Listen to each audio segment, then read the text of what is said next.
Assalamualaikum warahmatullahi ta'ala wabarakatuh.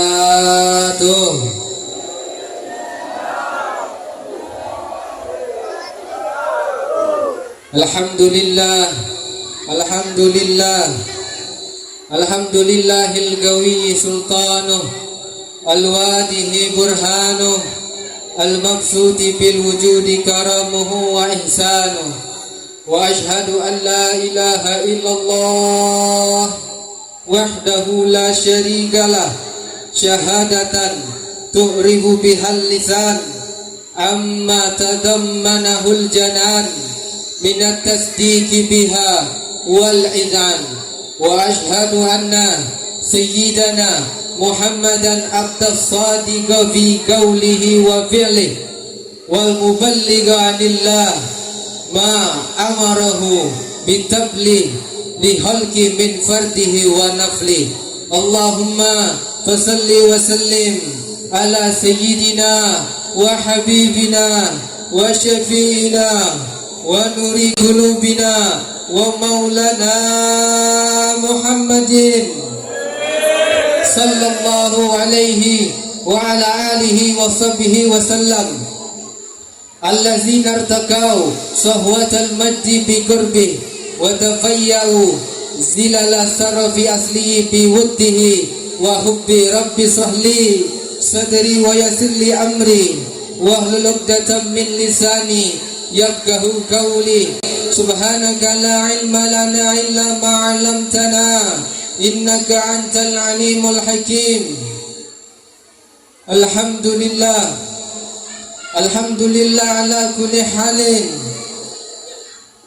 Yang terhormat, yang kita hormati bersama-sama, yang kita muliakan sama-sama, camat daripada Kecamatan Rumbat dan yang mewakili Kapolres Kecamatan Rumbat, yang mewakili Kepala Koramil, Kepala UPT selingkungan Kecamatan Rumbat, Ketua Lembaga Adat Melayu, Ketua MUI, Lurah Batu Panjang, Lurah selingkungan Kecamatan Rumbat, kemudian Ketua LPMK, RT RW Kelurahan Batu Panjang, kemudian Karang Taruna, PKK, kemudian para mahasiswa, mahasiswi KKN UIN Suska Riau sekecamatan Rumbat, mahasiswa mahasiswi KKN sekelurahan Batu Panjang, dan adik-adik peserta lomba Gema Muharram 1444 Hijriah. Kemudian wabil khusus para alim ulama, para orang tua, tokoh-tokoh masyarakat, para ustadz, para asatidz, para guru-guru kita, imam daripada Masjid Surau semuanya. Kemudian salam penghormatan, salam takzim khusus dari saya pribadi kepada hadirin, hadirat, muslimin, muslimat. Antum semua insyaallah adalah tamu daripada tamu Rasulullah sallallahu alaihi wasallam. Karena tidak bisa disebutkan satu persatu, ini aja udah banyak ya. Gini catatannya. Insyaallah. Alhamdulillah. Tadi Pak Lurah pakai pantun. Anda boleh pakai pantun? Boleh. Kalau adat Melayu pakai pantun. Pantunnya baru dapat tadi. Buah semangka, buah durian, buah nanas, buah pisang. Itu semua nama-nama buahan. Terima kasih. Alhamdulillah. Yang penting ada pantun. Alhamdulillah ala kulli hal. Alhamdulillah, kita bersyukur kepada Allah Subhanahu wa taala yang telah mengumpulkan kita di tempat yang mulia, di perkumpulan yang mulia, di perkumpulan yang baik. Tidaklah kita datang ke sini melainkan telah mendapatkan undangan daripada Allah Subhanahu wa taala. Tidaklah kita hadir di sini melainkan kita sudah mendapatkan taufik dan hidayah dari Allah Subhanahu wa taala.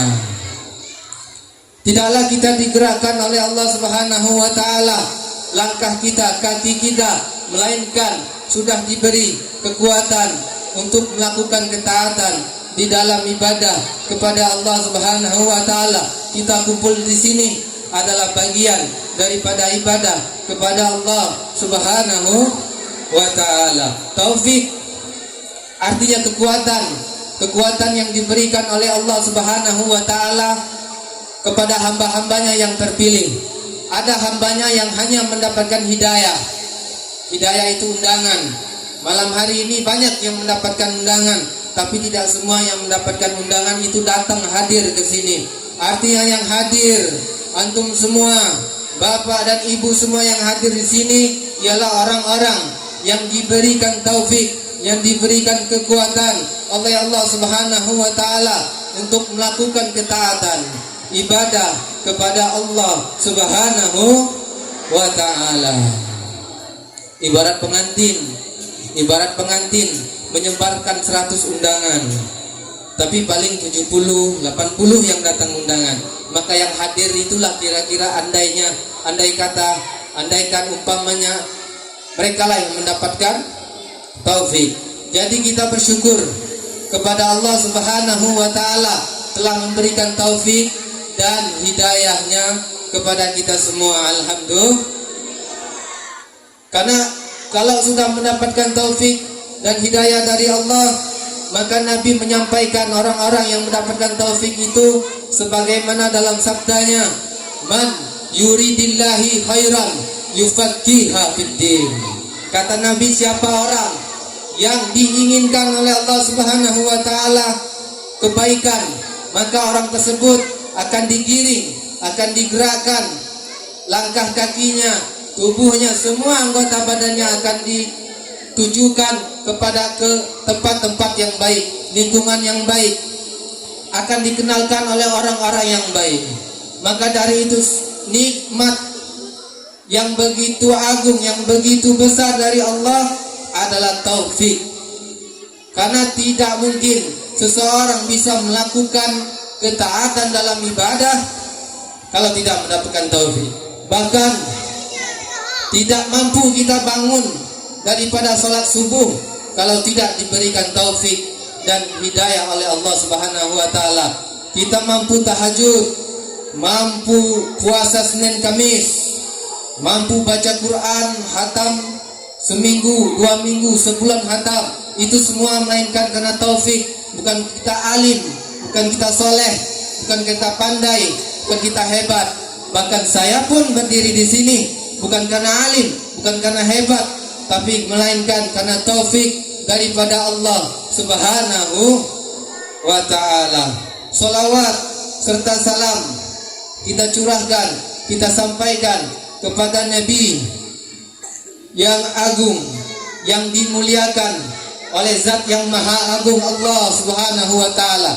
Nabi yang mulia, yang dimuliakan oleh Zat yang Maha Mulia, Allah Subhanahu wa taala, yakni baginda Sayyidina wa Habibina wa Syafiina wa Nuri Qulubina wa Maulana Muhammadin sallallahu alaihi wasallam. Nabi Muhammad sallallahu alaihi wa ala alihi wasallam berkata dalam hadisnya, Al-Bahil ma dzukirta inda falam yusalli alayya. Ada orang yang pelit, kata Nabi. Siapa orang yang pelit? Yaitu ma dzukirta inda falam yusalli alayya. Ketika nama Nabi disebutkan, orang tersebut tidak membalas dengan ucapan sallallahu alaihi wasallam. Banyak jawabannya. Boleh menjawab dengan Allahumma salli alaihi, sallallahu alaihi, Allahumma salli wa sallim wa barik alaihi. Boleh banyak. Yang paling mudah sallallahu alaihi wasallam. Kata Nabi al-bahil, kalau dengar nama Nabi disebutkan, bahkan sifat-sifat Nabi disebutkan, kita nggak balas dengan salawat, maka al-bahil, orang tersebut pelit. Maka dari itu kita semua balas dimanapun kita mendengar nama Nabi Muhammad disebutkan. Bisa? Kita coba. Sallu ala Nabi Muhammad. Sallu ala Nabi Muhammad sallallahu alaihi wasallam.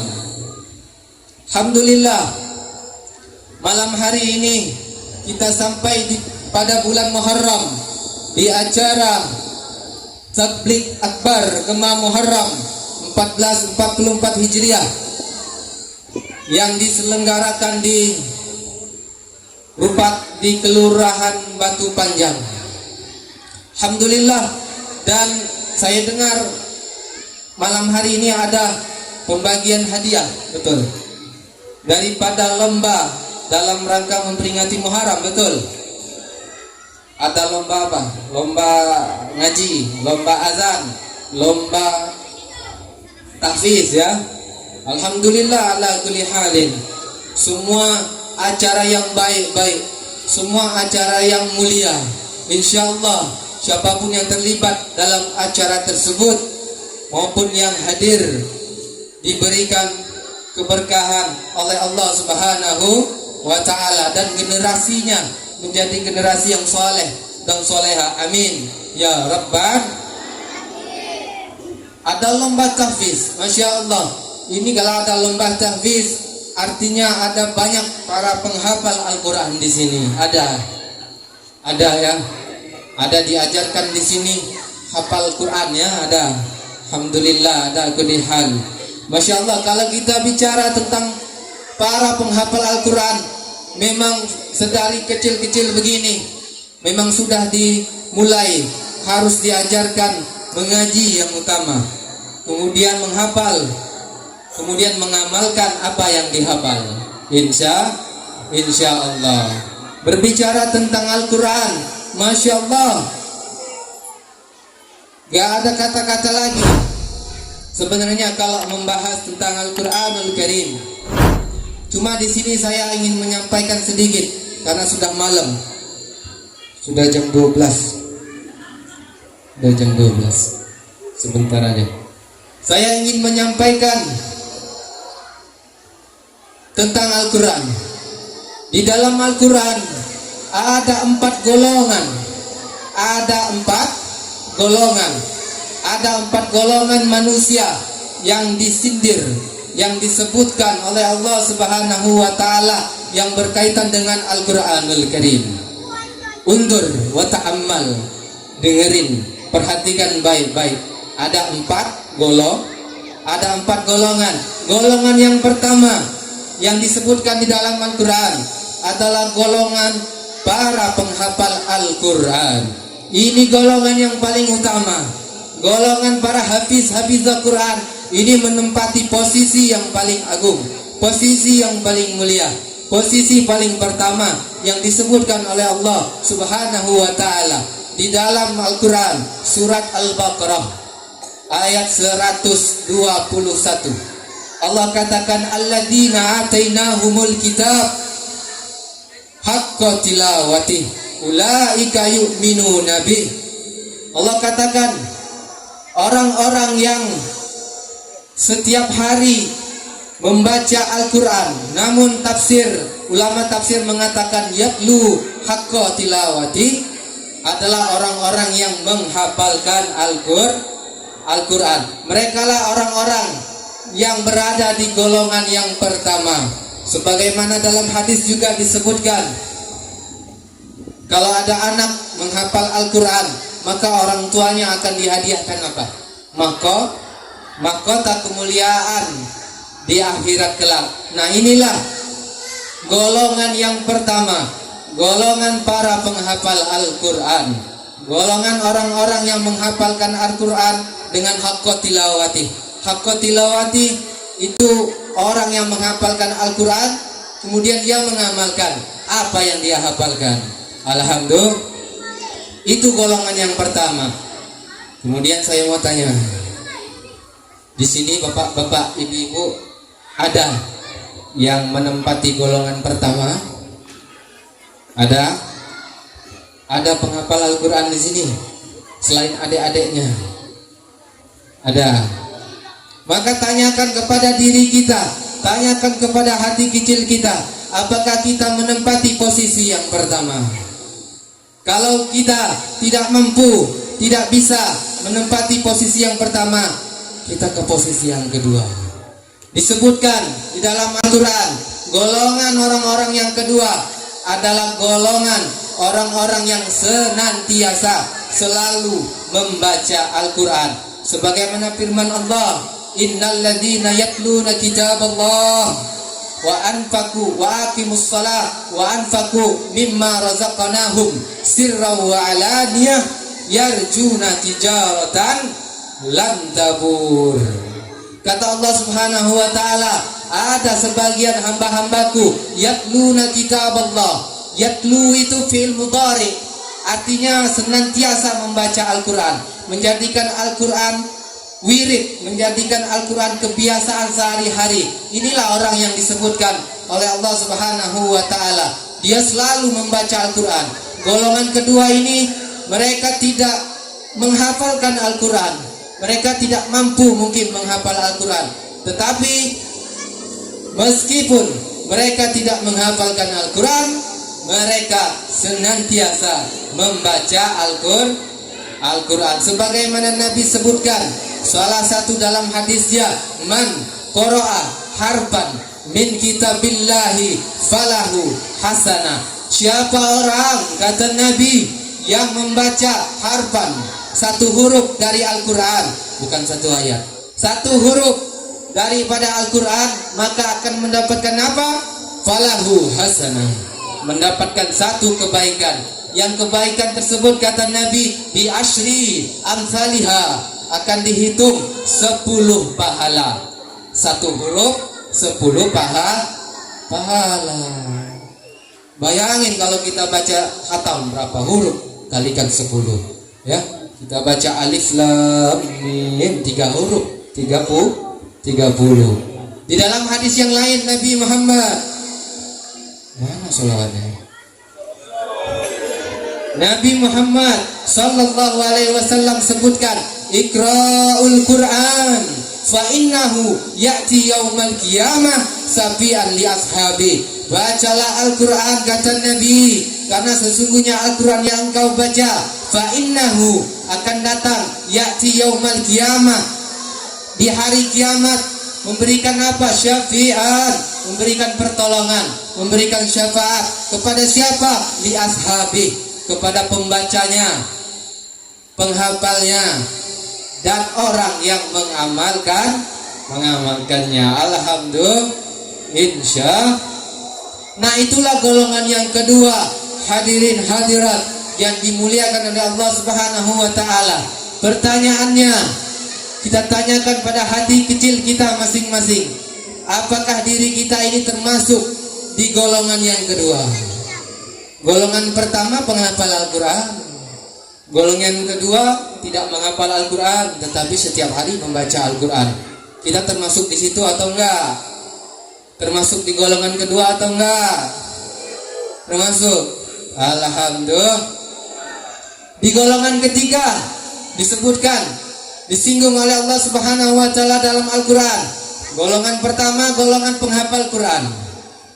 Golongan yang kedua, mereka nggak bisa baca Quran, tetapi nggak putus asa, mereka senantiasa baca Quran meskipun nggak ngafalin Quran. Nah, golongan yang ketiga adalah golongan orang-orang yang tidak menghafal Al-Quran, tidak juga bisa baca Al-Quran, bahkan Iqra pun belum bisa, alif bata belum kenal sama sekali. Mereka golongan orang-orang yang tidak bisa membaca Al-Quran, buta huruf Al-Quran. Tetapi Allah sebutkan untuk orang-orang yang golongan yang ketiga, orang-orang yang tidak hafalin Quran, tidak membaca Quran karena tidak bisa membaca Al-Quran. Mereka tidak putus asa, Apa yang mereka lakukan? Mereka setiap harinya mendengarkan ayat-ayat suci Al-Quran. Mereka nggak putus asa. Walaupun nggak bisa jadi penghafal Quran, baca Al-Quran belum bisa, atau baru belajar baca Quran, mereka nggak putus asa. Mereka golongan yang ketiga. Mereka setiap harinya mendengarkan ayat suci Al-Quran. Sebagaimana Allah firmankan, wa idza quri'al Qur'an fastami'u lahu wa ansitu la'allakum turhamun. Kata Allah, wa idza quri'al Qur'an, apabila Al-Quran dibacakan, fastami'u lahu, maka dengerin baik-baik, wa ansitu, perhatikan dengan tenang, la'allakum turhamun, agar kalian mendapatkan rahmat. Maka dari itu ini dalil untuk orang-orang yang tidak bisa membaca Al-Quran, untuk orang-orang yang baru belajar membaca Al-Quran.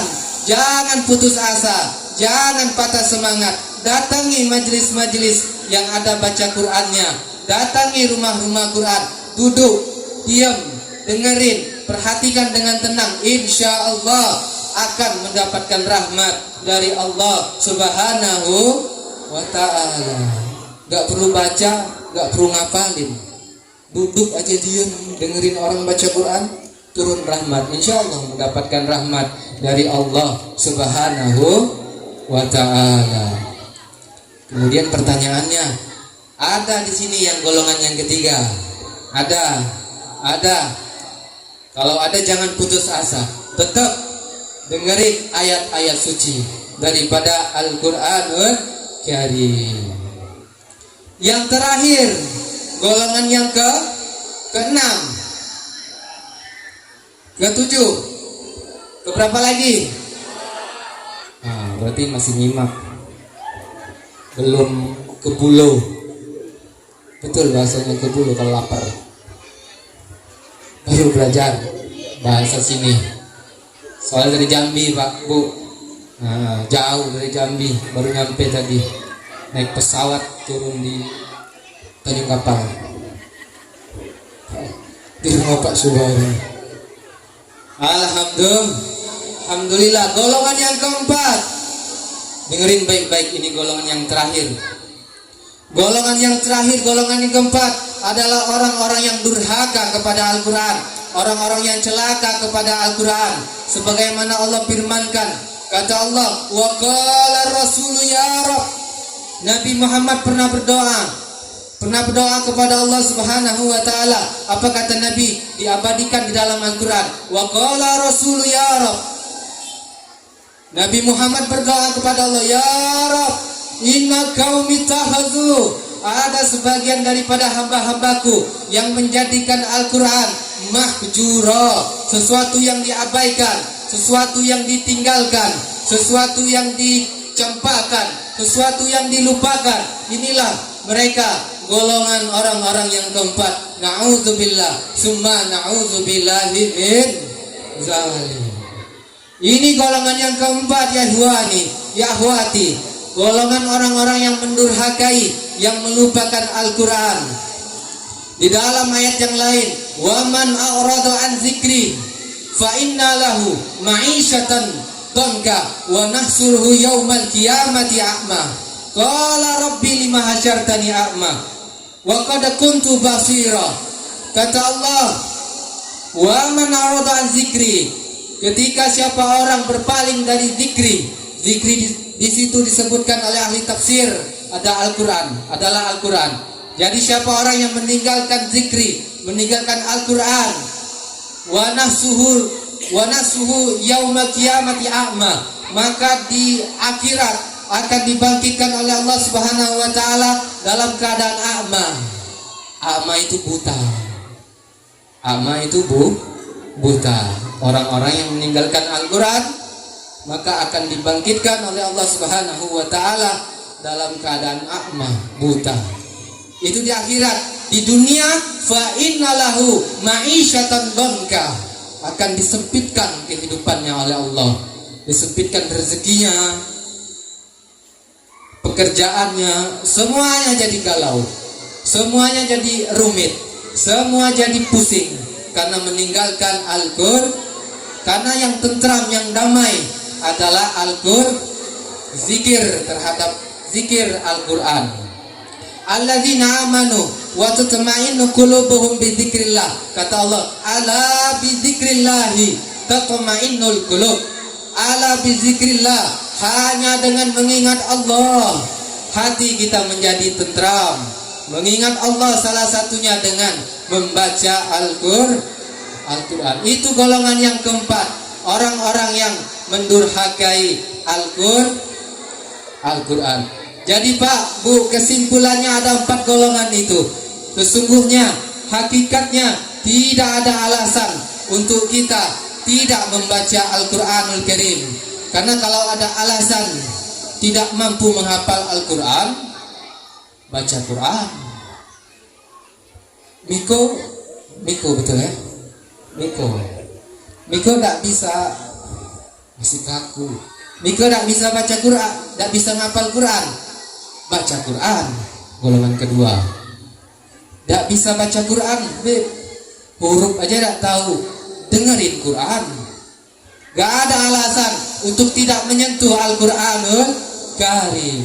Asal jangan menjadi golongan yang keempat, golongan orang-orang yang mendurhakai Al-Quran, yang melupakan Al-Quran, yang meninggalkan Al-Quranul Karim. Na'udzubillahi min zalim.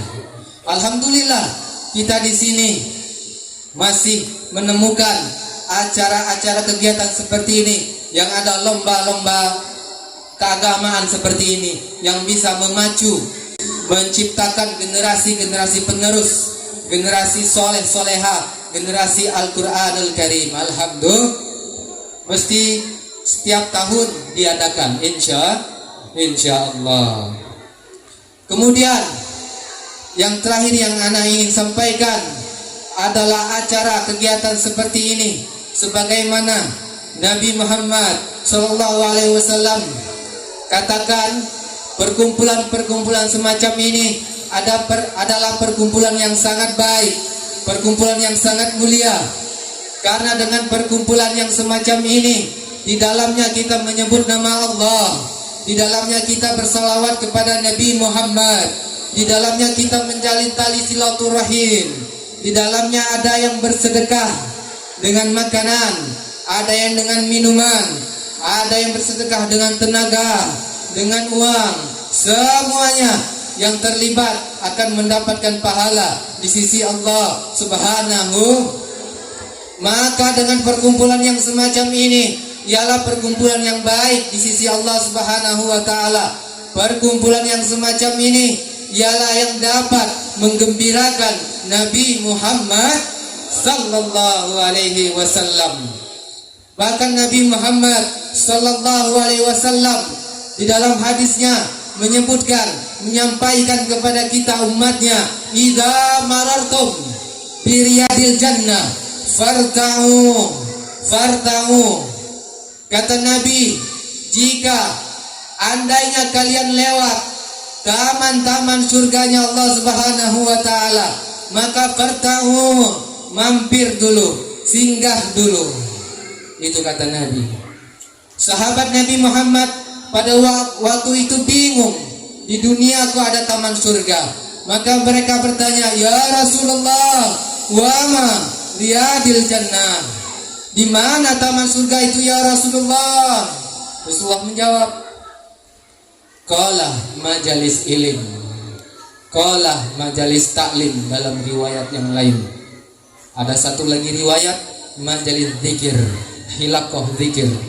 Kata Nabi Muhammad sallallahu alaihi wasallam, majelis yang aku maksud, taman-taman surga yang aku maksud ialah majelis-majelis ilmu, majelis-majelis ta'lim, majelis-majelis zikir yang di dalamnya dibacakan nama Allah, bersalawat kepada Nabi Muhammad, dibacakan hadis, dibacakan Quran, seperti malam ini yang kita hadiri. Inilah yang namanya taman-taman surganya Allah Subhanahu wa ta'ala. Jadi sejatinya kita duduk malam ini bukan duduk di kantor lurah, tapi di kantor lurahnya surga. Di surga ada kantor lurah mungkin. Sejatinya, hakikatnya kita sedang duduk di taman surga. Gak kelihatan surganya.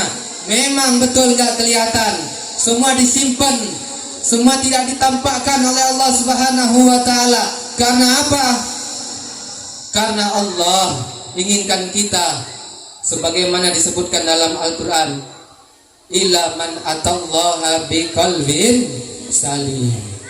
Tidaklah orang-orang masuk surga kecuali dengan qalbin salim, dengan hati yang bersih. Maka seandainya pahala itu ditampakkan sekarang, seandainya surga itu ditampakkan sekarang, berbondong-bondong orang serupat akan datang ke sini, semua pasti dilupakan. Maka yang datang tersebut tidak lagi lillahi ta'ala, tetapi melainkan karena adanya surga. Berarti beramal karena sesuatu. Surga neraka itu makhluk Allah juga.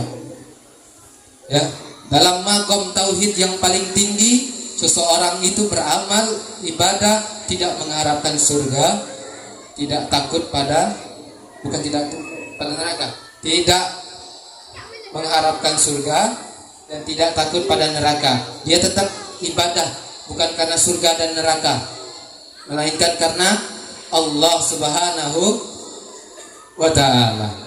Itu makam tauhid yang paling tinggi. Namun tidak salah jika seseorang mengharapkan surga di setiap amalan ibadahnya. Itu hanya level daripada tingkatan tauhid daripada seseorang hamba Allah Subhanahu wa ta'ala. Jadi sejatinya kita sedang duduk di taman surganya Allah Subhanahu wa ta'ala. Percaya kita sedang duduk di taman surga. Yakin, percaya, harus percaya, karena Nabi yang sampaikan, karena Nabi yang ucapkan, karena Allah sendiri yang sampaikan. Wa ma yantiqu anil hawa in huwa illa wahyu yuha. Tidaklah Nabi mengucapkan sesuatu melainkan semuanya wahyu daripada Allah. Nabi ngomong, Nabi ucapan Nabi, hadis Nabi, itu semuanya berdasarkan dari wahyu daripada Allah Subhanahu wa ta'ala. Anil hawa, bukan hawa. Hawa itu nafsu, bukan sesuai dengan keinginan Nabi, tapi sesuai dengan wahyu yuha, wahyu yang diwahyukan oleh Allah Subhanahu wa ta'ala. Jadi kalau Nabi bilang perkumpulan semacam ini adalah taman surga, maka itu benar adanya. Sesungguhnya ini adalah taman surga daripada Allah Subhanahu wa ta'ala. Jadi insyaallah ketika nanti kita mendengar undangan pengajian, apapun itu acaranya, datangi taman surga. Kata Nabi tadi di awal dalam hadisnya, kalau lewat mampir dulu taman surga tersebut. Insyaallah ta'ala. Ngantuk? Lanjut. Jam berapa?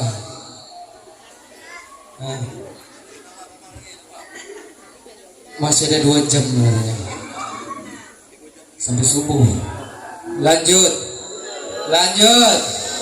Salawatan kita. Salawatan. Iya, betul. Hatra siap. Tadi sore ada anak-anak datang ke rumah saya.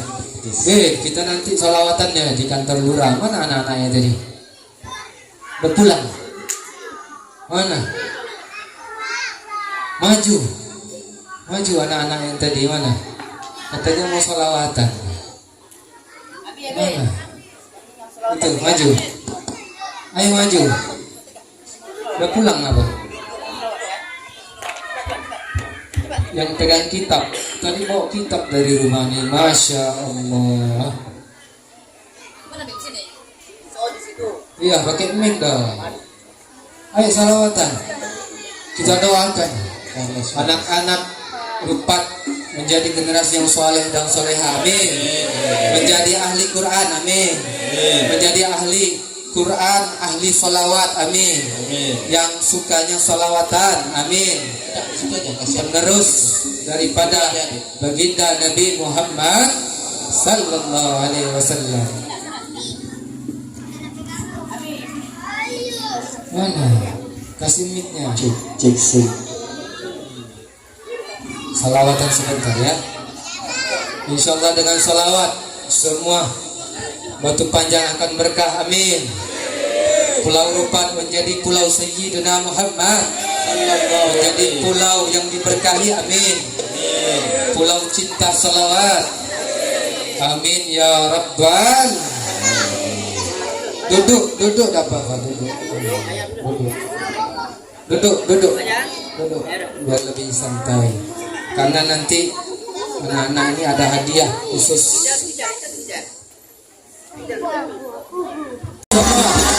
Assalamualaikum.